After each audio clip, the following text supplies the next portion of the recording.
All right.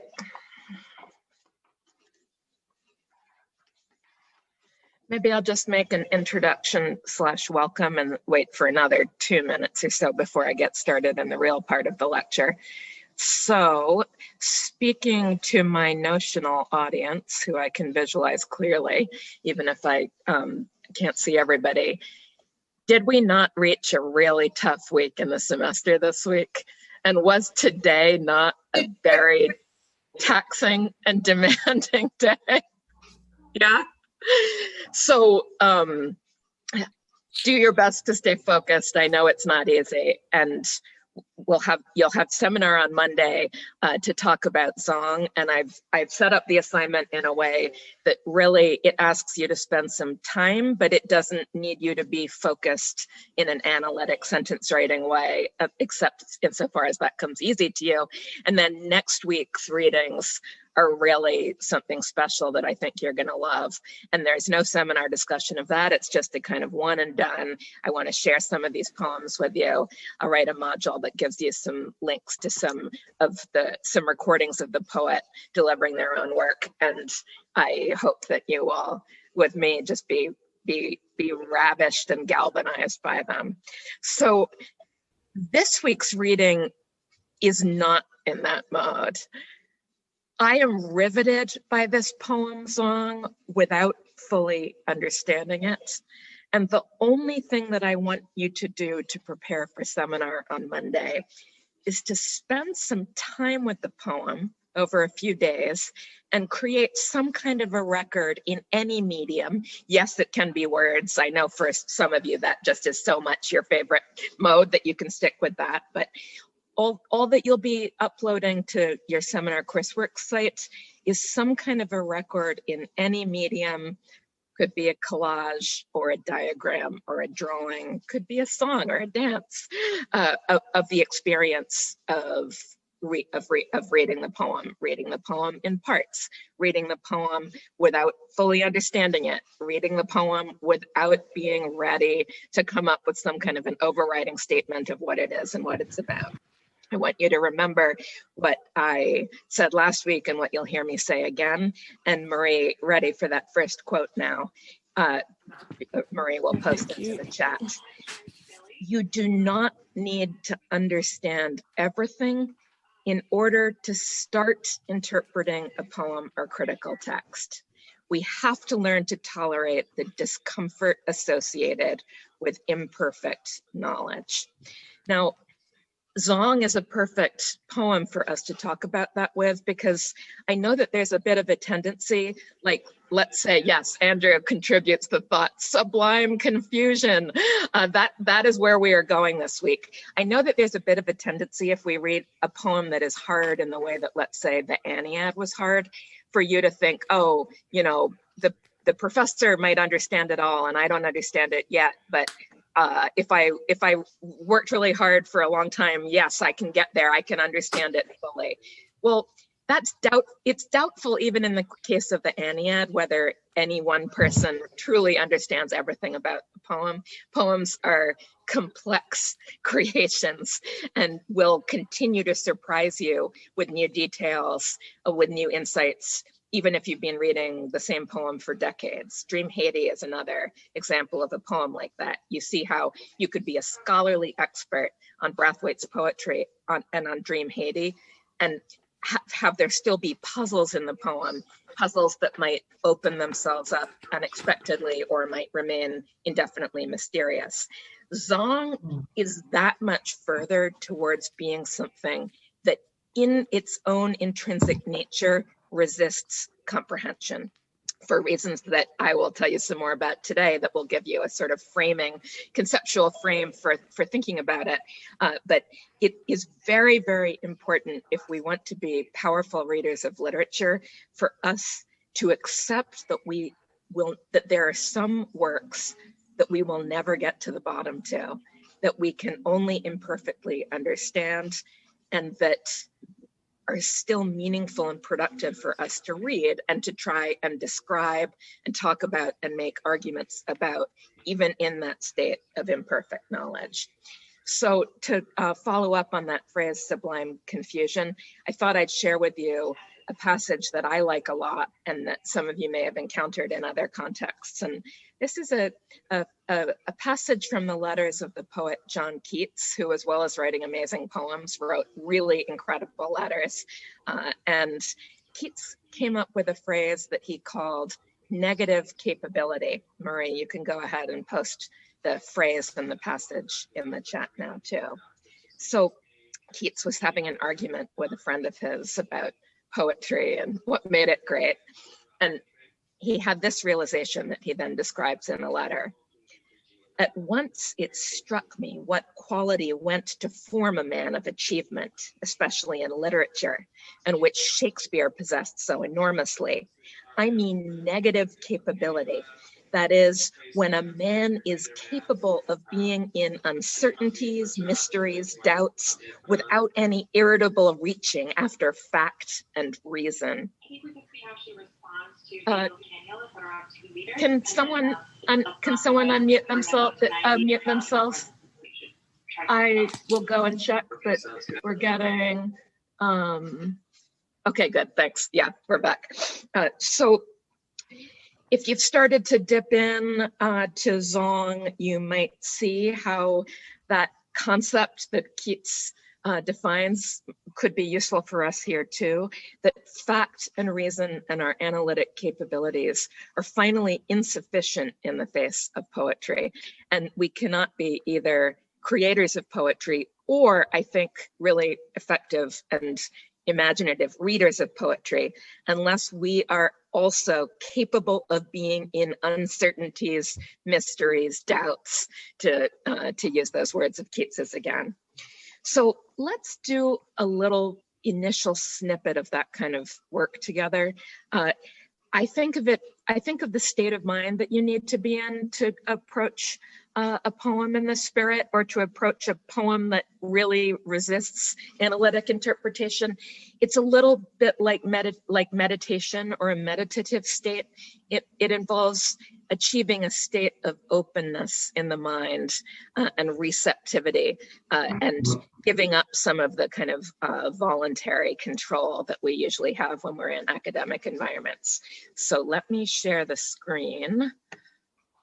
And we are here. Okay, so here is the first poem in this book-length collection. It's got parts and it's got individual named and numbered poems within parts. This first sequence of poems, it's called Os, O-S, the word for bones, and it is 26 numbered poems, ZONG number 1, number 2, number 3, etc. And you might recognize that 26 is also the number that there are of letters in the alphabet. So we're being asked to think about the fact that the language that we have, the written language in English, is made up of 26 letters, and that is giving us a hint about what this poem might mean. So I am not going to try to read this poem aloud. We're going to go to a recording by the poet in a minute. Very prominent strings of the letter W. And we know, if we've looked at the framing, that Philip has a method whereby, again, I'll save some of this to go into in more detail later, but that there's a historical incident that is the basis of this poem. ZONG was the name of a ship, and ZONG was the name of a ship whose captain decided to throw enslaved people overboard, to murder them, to massacre them, is a word that Philip uses, because they were on the verge of running out of water, and the captain erroneously believed that the insurance carrier would reimburse the owners for the value of those enslaved people's lives if they died by going overboard, as opposed to just, dying of thirst or of starvation and so forth on board. So there is a legal decision in the case that is the found text that Philip starts with, and she sets herself the task, a constraint of creating a poem that will memorialize the deaths on the ship called ZONG only by way of combining and deleting and selecting and reorganizing first the words of that rather short, dry legal decision, and then she realizes that she's going to need to break down the words into letters. So these are the extracted fragmentary letters that have been taken, you know, that are what that legal decision is made up of, and the word water is repeated many times. The phrase want of water, lack of water, is repeated many times in the legal decision. And what we have here is a set of fragments laid out on the page with significant space where we can see a sort of stuttering version of the word water coming out.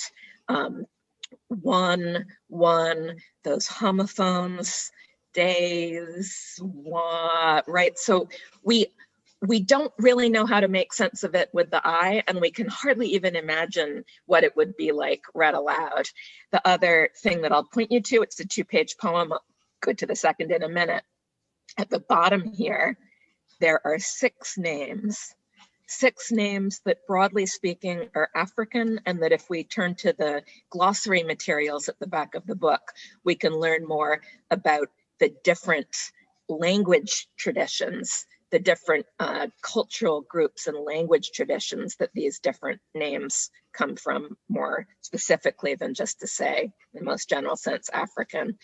And the poem continues. We can still see that pattern, what, water. And then what, that phrase want of water that we had in the original decision. Now we can in some sense see that the last 3 words here are water of want. So we sit with that for a minute. Without that sort of backstory or explanatory framework, I think it would be hard to do very much with this at all. There's the signifier that is the name of the ship that is in the title. There's the phrase water and want of water. We could use Google to find out what the ZONG was and learn that the nature of the episode and of what it stands for in the history and so forth. But it would be hard for us to do too much more with it than that. So this is a 2-page poem that is pretty resistant to interpretation, certainly compared, for instance, to something like We Real Cool, right? That opens itself up fairly readily to understanding that there's a persona and a voice and a socio-cultural, socio-political context and all of that sort of thing. Now, I forgot to test in the first part of pre-lecture whether my sound share was going to work. You remember the other time I tried it, you could only hear really quietly. I think that was because I hadn't checked the share computer sound box. And I think I've done it correctly this time. However, let us see if that is really the case. I'm going to start this and stop it after 3 or 4 seconds. And someone's going to unmute themselves and tell me either you can hear it or you can't hear it.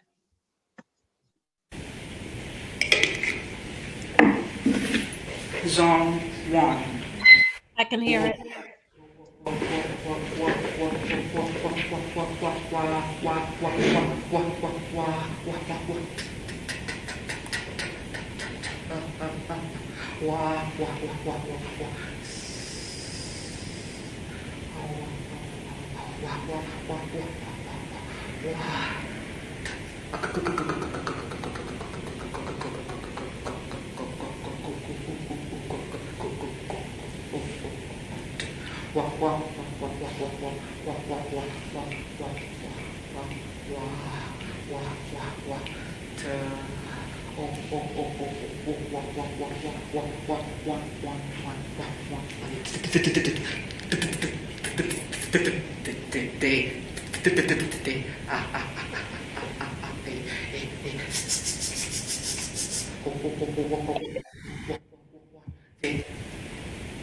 Bez wa Masus Zuena Ukunsheye Ziyad Ogwambi Ketura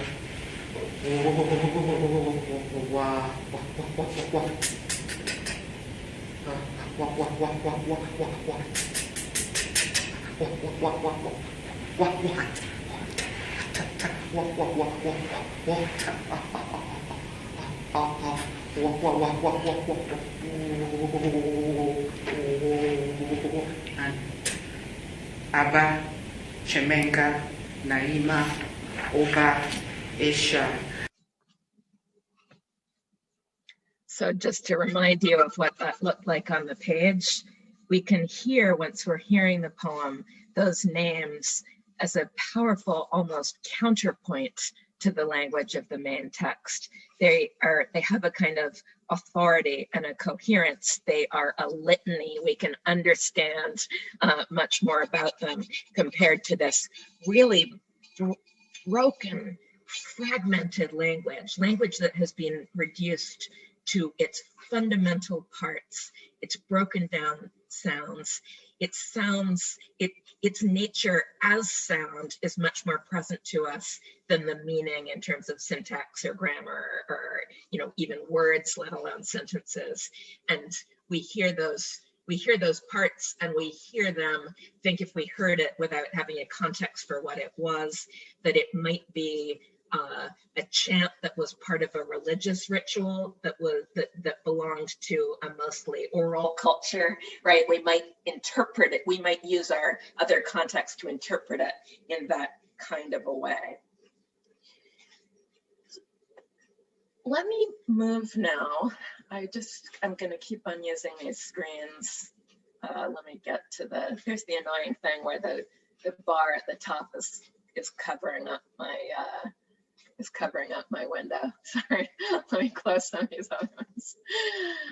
Okay, oh yeah, here I am. So I'm trying to organize this material a little bit differently today. This is going to be a document rather than using the chat. This has all of the prose quotations from criticism, from Philip's own essay, Notanda, at the end of the book, from the interview that is also part of the sort of extended set of readings. And we'll post this on the class website afterwards so that you have a single document that kind of has together all of the critical and supplementary passages that were there in lecture. So let me read this to you. And this is a long passage from Jenny Sharp's book, Immaterial Archives, a book whose title comes from Philip, and a book whose imaginative, critical, and theoretical space was, I think, partly created by the work that Philip did when she wrote ZONG and when she wrote this book. So when we're working with this very contemporary poetry, and poetry that is highly theoretical and intellectual, as well as being made out of words as a literary artifact, there is a fascinating back and forth and interplay between the work that the poets are doing and the work that the critics are doing. And this, I think, is a really great example of that. It's also a good example. I've made all of the readings other than spending time with the poem completely optional. They're there if you want them, but please don't feel obligated to look at them. I know how heavy the semester is weighing on us by this point in the year. So it's also a really good example of the ways that literary criticism can be incredibly useful as we start trying to get traction on a text that is very difficult. It is totally legitimate to approach a difficult poem in the spirit of negative capability and to truly, truly live with the incomprehension. I admire that, and I very occasionally practice it, but I'm also a person who likes to have more information and to know what's going on. So you turn to a book like this relatively early in your reading process if you're that kind of a person and you want a little bit more help. So you may have talked a little bit in seminar already about the difference between a mode that's predominantly description and a mode that starts moving more into argument. It is my premise, not just for this class, but it's the same if I'm teaching PhD students, and it's the same if I'm thinking about my own writing, that very, very good, precise, pointed description sometimes is as valuable as argument. And this first stretch of the passage, I think, is a good example of that. I'm going to read the sentences and you can follow along. ZONG number 1, the poem that we just read, is the first poem in the collection, and in Os, which is the title of the first section, sets the tone for Philip's dismemberment, right? Same word you use for serial killer chopping up a dead body, right? Like the cutting apart of the limbs of the body. Sets the tone for Philip's dismemberment of Gregson versus Gilbert by transforming its silences into places of affect. Affect in that sense, meaning feeling, but it's also a term that has developed a whole body of theoretical writing around it. Murray, you could type something with this into the chat. It's not in my lecture notes, but so as to say affect theory was something popularized in literary theory by the critic Eve Sedgwick, and has been much further extended by other more recent critics, including Sarah Ahmed, which is to say it's another way of thinking about a move away from the analytic, the cognitive, the rational, towards thinking about feeling and spaces of feeling instead of reason or intellect. The poem forces apart the letters in words belonging to the statement that there was not enough good water for the extra days at sea. This was an action on a policy of insurance, begins Gregson versus Gilbert. You know that it's just a convention that legal cases, the names of legal cases are italicized like that, just as it's a convention that the name of a ship is italicized. This was an action on a policy of insurance to recover the value of certain slaves thrown overboard for want of water, that phrase that we lingered on already. The counter argument during the hearings was that there were 3 butts of good water and 2.5 of sour water on board. In the poem, water appears as an overriding theme because not only is the ocean the watery grave of the Africans who were thrown overboard, but also a shortage of fresh water was the alleged justification for that action. So what Sharp has done here is draw together information that comes from the prose explanatory essay that Philip includes at the end of the whole book-length collection, and to just kind of take the snippets and put them together and integrate them into a description of the work that begins to start making sense of it in some rather helpful ways. And if we're not writing conventional essays in this class, I am really wanting you to focus on seeing and thinking and being able to explain one thing clearly in one sentence. We're not going to bother with working at that more complex stage of how you put all the different pieces together to make a good essay. We'll talk about it a little bit, but I want us to do it. You have plenty of opportunity to practice that when you take your other English classes. So this is a great example of the kind of description that you might be writing if you were writing, like, let's say, a 6 to 8 page essay on a work. You would want to begin at some point with a description of the poem, a description that it's a point of tact or politeness or hospitality. Really, you can assume that your reader, when you write an essay, it's your professor or your fellow students. Really, you can assume that your reader does know the text that you're talking about, but you're writing as if they don't, right? You're giving a hospitable, generous description that would bring them up to speed or refresh their memory if it was something they'd only read a long time ago or if they haven't read. And so this is a way of understanding what it is that Sharp is doing in the first part of this passage. So this is still all really essentially in that descriptive mode, although the last sentence, which introduces the idea of that water has two senses, that is starting to move into what I would call interpretation or argument. That isn't something that's absolutely self-evident or that Philip writes in the introduction. Here we're more moving into the critic's prerogative to make a generalization on the basis of observations. I then excerpt from a little bit later on, later in the paragraph, and here I think, although there is still description, we're more clearly moving into the domain of argument. And now I will read these sentences. Visually, the words appear as a series of letters bobbing up and down on the page like so many waves or driftwood in a sea of monosyllabic utterances. But hearing the poem read aloud, right? She's introducing a new piece of evidence, which is to say the recorded version of the poem as opposed to the version on the printed page. Hearing the poem read aloud elicits the uncanny sounds of the voices of those who were lost at sea. Now that is interpretation or argument. It might look or sound like description, but that is the critic making a claim about what this language is. Listening to Philip's performance of Zong number 1, when compared to seeing it on the page, is to hear the silences in the legal case filled with ghostly sounds from the past. First, the sounds of the thirst from which all slaves were suffering, and then of drowning, which was the condition of the ones selected to be thrown overboard.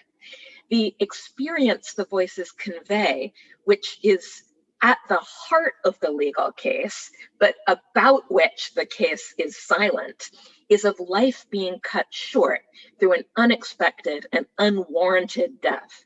When vocalized, a breaking up of the words, water was sour water, good water, one day of want, creates a linguistic stutter that becomes a plea, a gurgle, and a chatter. And we hardly could find a better example of how description moves to a sort of next level that integrates and becomes argument or interpretation.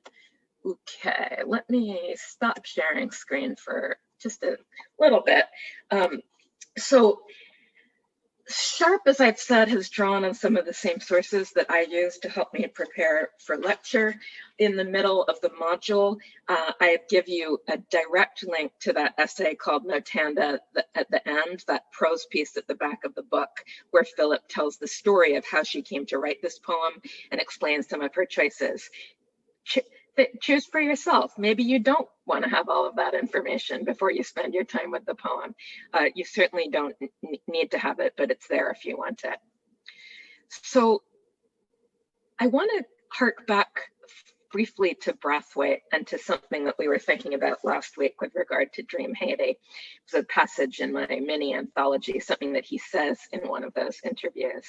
Do you remember how insistent Brathwaite was that his poems had to be seen on the page rather than heard? The interviewer is kind of hinting to him, I don't have the language, I'm like grotesquely paraphrasing and exaggerating, but so the interviewer says to Brathwaite something like, but your poems, they're performances, the whole tradition of poetry in the Caribbean, like this Afro-Caribbean tradition, it's all about live performance and you perform, you know, people get extra meaning from seeing that. And he says, no, it's really not the case. He says politely, I learn something always about my poem when I hear someone else read it out loud, right? He grants that there is some power to the performance or to taking him through the ear as well as the eye. He says, truly, my poems are visual artifacts. Remember that strange term, temperi, that was for the Amerindian inscriptions on stone and the way that a poem is like graffiti. It's something that is created of signs beyond words, but visual signs, markings on a printed page as it would be on a wall, or on a cliff, on something like that, right? So it's not that we have to take Brathwaite as the final authority on his own poetry. You could absolutely say to me, I think Brathwaite is protesting too much. I think Brathwaite doesn't want to admit how much there is of performative in his work, right? But the reason that I'm bringing in Brathwaite here is because one of the ways that we start to get a handle, again, on things that are difficult or that we don't understand, this is the way the human brain works, is to compare one thing to another and think about ways in which they're similar and ways in which they're very different. So I can say, on the face of it, Philip is similar to Brathwaite. Brathwaite invented Sycorax font and had those extraordinary and increasingly elaborate layouts that he used the word processing software to produce on the page. The visual appearance of the page is key there. So we could say, on the face of it, Philip is similar to Brathwaite in the sense that she has chosen a modality for this poem where you absolutely need to have your eye on the page to comprehend it. The layout, those blank spaces. You couldn't listen along and write down like a transcript of what she was reading, right? We need the direct access of the eye to the page. But where Brathwaite really is insistent that the fundamentals are all there in that image on the page, with those crazy fonts where there are holes in the middle of letters that suggest the void of, of the drowning deaths, etc. I think that it's much less the case here than it is in the case of Dream Haiti, that a high proportion of the meaning is expressed only in the version on the page. I think that the sound recording really supplements and adds a dimension of meaning that we would not have been able to access only encountering it in the page. So I've just spent a little bit of time on this because I think Sharp is useful to give us some kind of scaffold. As I say, we have direct access on our own to the sources that Sharp was drawing on. And in the last part of this lecture, I will be just sharing with you, and you'll have that Word document, I'll post it on the site right after lecture. You'll have that, so you don't need to worry about trying to do a screenshot or anything like that. You'll have access. I want you to just sort of really be sitting with me and thinking with me as we go through these passages. So let me share screen again so that we can look at the passages together. Okay, yeah, go a little bit further down. So one of the pieces that's available on the website is an interview by a critic called Patricia Saunders with Philip that is mostly about this poem. And so I'll just fill in the sort of context, and then we'll read these two chunks of Philip's response together. Saunders is asking Philip about the importance or the signification of the archive in African diaspora studies. And we will come back to the question of the archive and to Saidiya Hartman's work in our final week of the semester. So the archive of slavery is the archive of slave owners, not of enslaved people.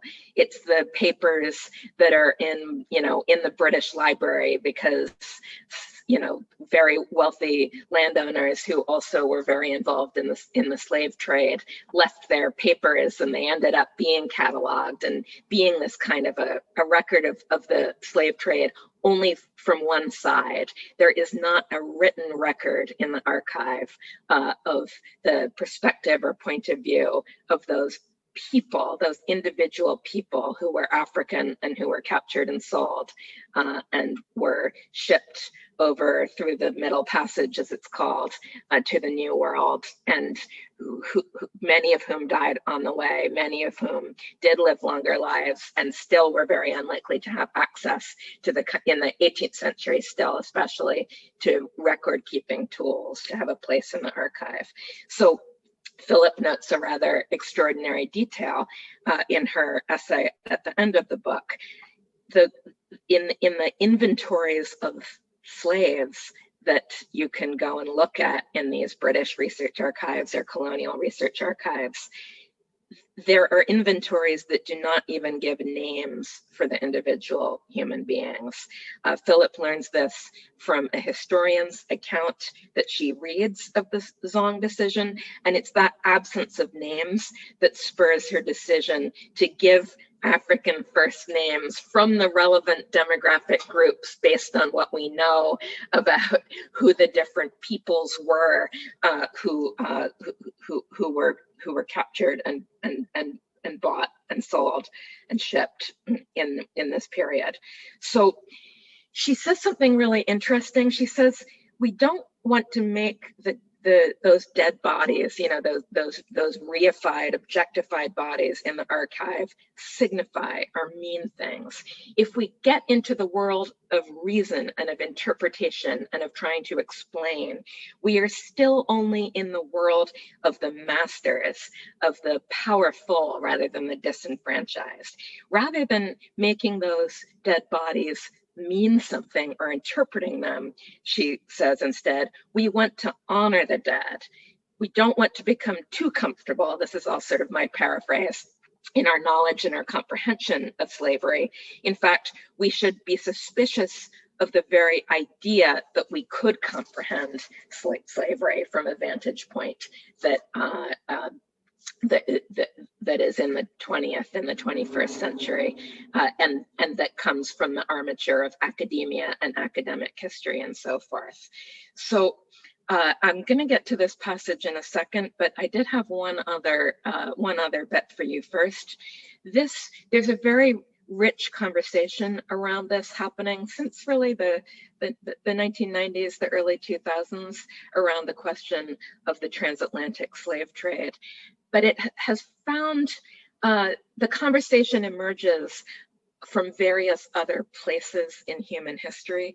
And one of the other very important ones where it happened in the 20th century came out of poetry and literary theory and literary criticism coming out of the Holocaust. So I just wanted to give you a couple other names. We won't go into this, but links that you could explore later. The critic Adorno has a phrase that's very often quoted or misquoted out of context. Adorno, who was a Jew who did manage to escape from Germany and was able to recreate a life and continue his work, first in the UK and then in the US after the war.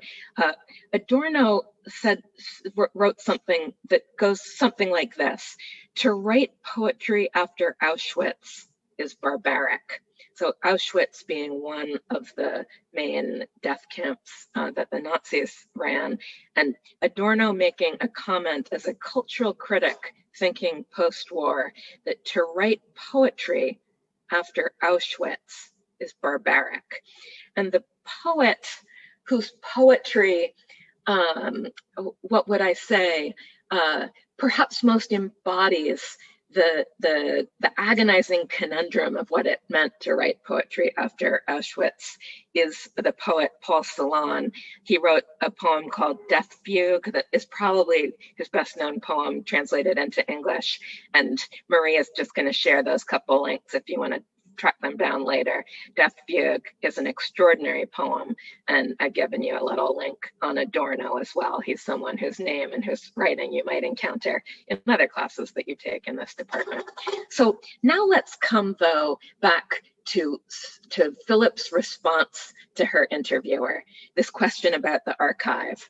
So this is what Philip says. I'm just going to read it slowly and comment on a few things as I go. I just want you to think about it. We don't need to absolutely grasp everything, but these are helpful and suggestive words, very important words. I think we've been using the master's tools, to use Audre Lorde's powerful metaphor. You remember that we didn't read the essay, but I shared the phrase and the title with that, we can't use the master's tools to dismantle the master's house.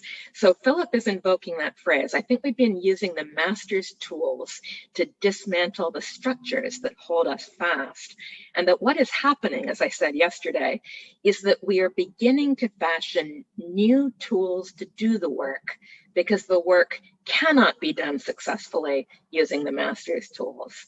The master's tools were developed for us out of the master's relationship with us. And as a result, they always hold within their very form and function the content of our denial. So when I take the legal text and say, all right, let's play with this now. Let's really play with this. Let's see what this text gives up and gives us. It seems to me that that process makes room for something, anything else to happen. It seems to me that what that approach suggests is that I don't trust the archive, that the archive is much more unstable than we originally thought. It's complex because we need language, we need grammar, we need all of those things, but we also need to use them in a different way, to make them ours in a different way. And I skipped a little bit because it's just, it's an interesting passage, but it's a bit long. And here is what she then says about the stretch, the book of ZONG that is called Ferrum, the last poetic book in the section. And she describes herself, as she wrote that book, of having gotten to a place where I can risk destroying language, because that is what it felt to me at times, as if I were writing a sort of code, and that within the text were encoded these images related to the horrifying experience on board the ZONG.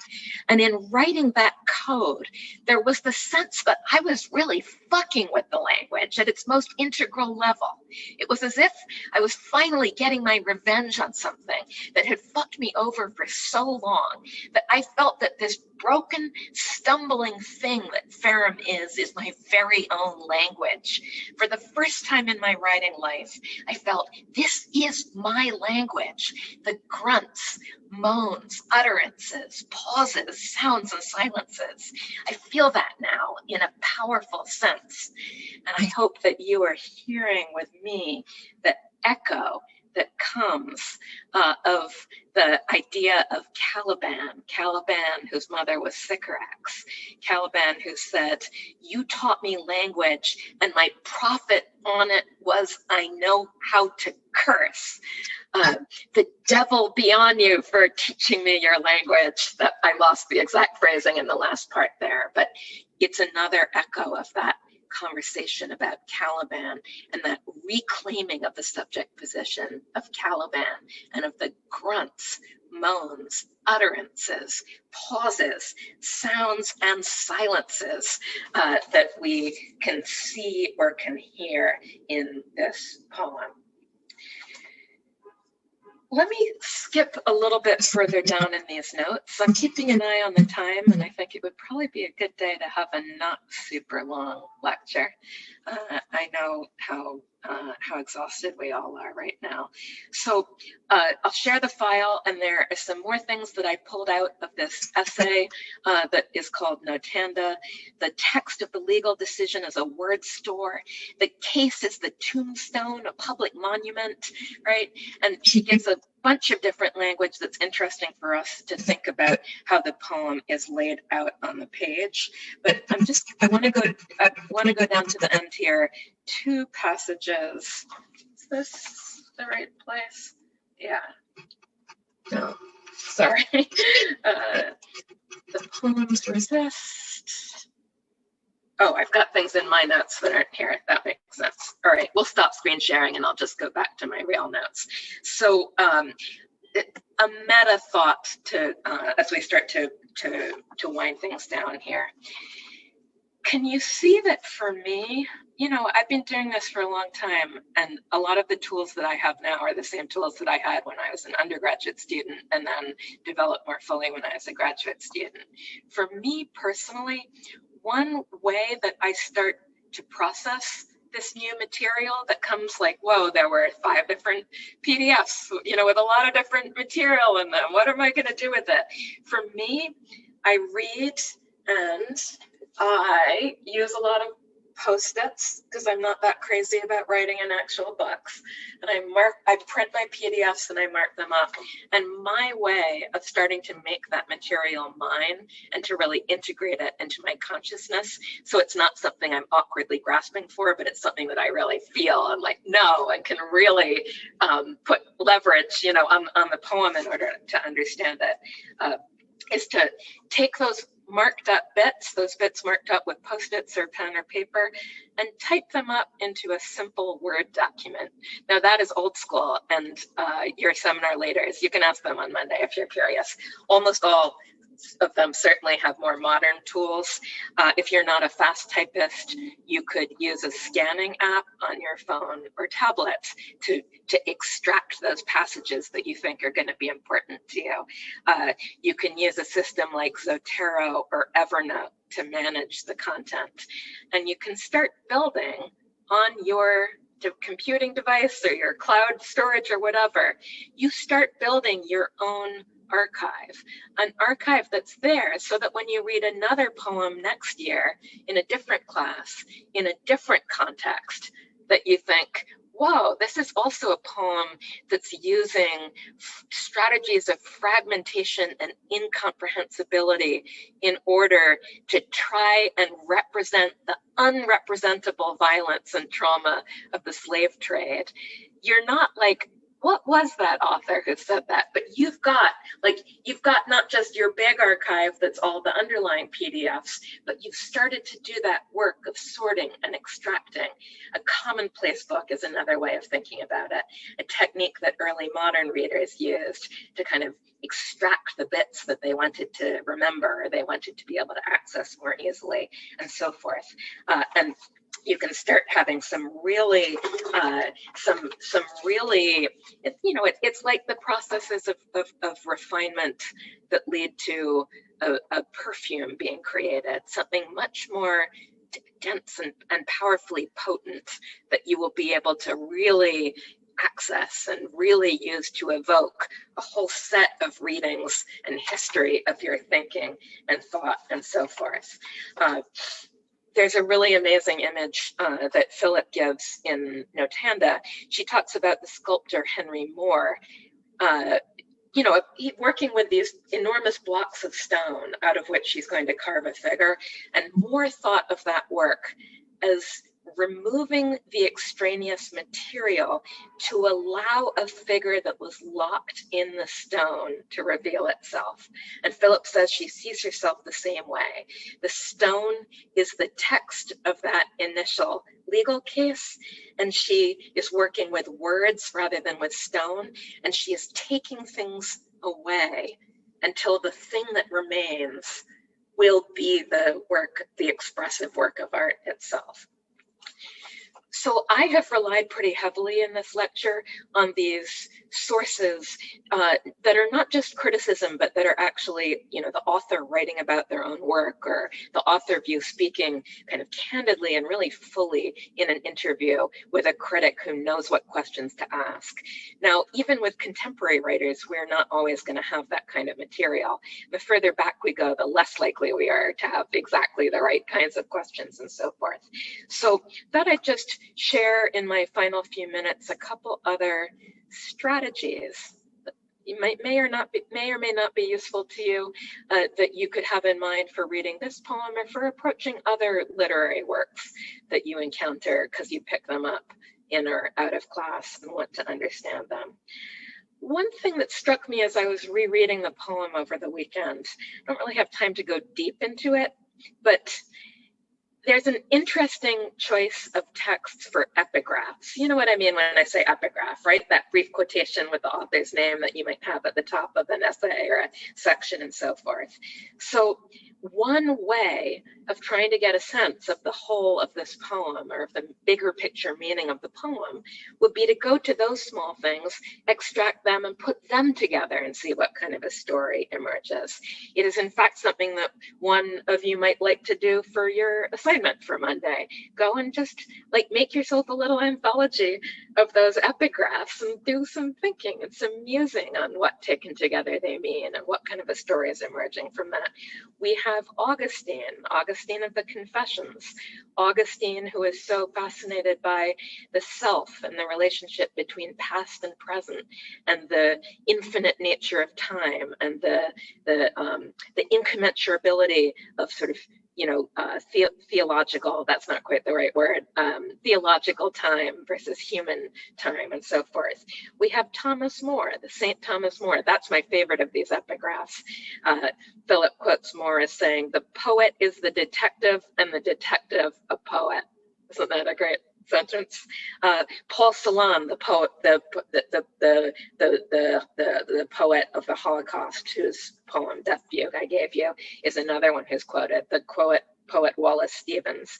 So we're being told something there. There are clues that we can read or interpret about what this poem's sort of philosophical commitments are, that poetry can be thought of productively in the context of Christian theology. There's a whole part of the poem that starts making the words Rome and Pope, and the Aeneid is invoked and the story of the destruction of Troy and the founding of new empire in Rome and the Aeneid, you know, like this stuff, it's there in cryptic clues that can't quite be made to make sense, but that do give us something to grasp.